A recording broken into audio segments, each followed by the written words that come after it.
Imagine getting paid $45 an hour just for listening to music. Sounds like the dream job, right? That's exactly what SpotifyReview.com claims to offer through their Spotify reviewer position, and at first glance, it's tempting. The site promotes an easy and fun way to earn money online by reviewing new songs, giving feedback, and supposedly getting paid generously for it. For music lovers or anyone looking for a flexible income stream, that pitch is hard to ignore. But as soon as you start exploring deeper, things quickly begin to feel off.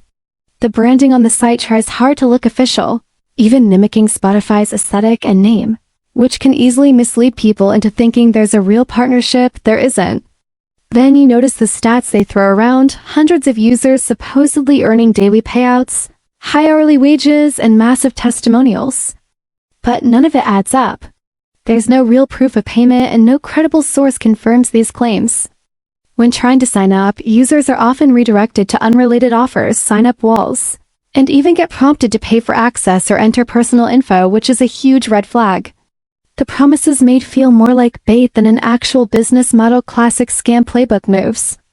And while no one from Spotify has publicly called this out as a scam, the fact that there's zero transparency, no contact info, and no actual review samples from real users makes it hard to trust. It's not exactly a clear-cut scam, but it's also far from trustworthy. If you're considering trying this out, it's probably best to hold off and save yourself the headache. Because when it comes to online side hustles, if it sounds too good to be true, it usually is. Have you ever stumbled onto one of these sites that promises easy money only to wonder if it's real or just smoke and mirrors?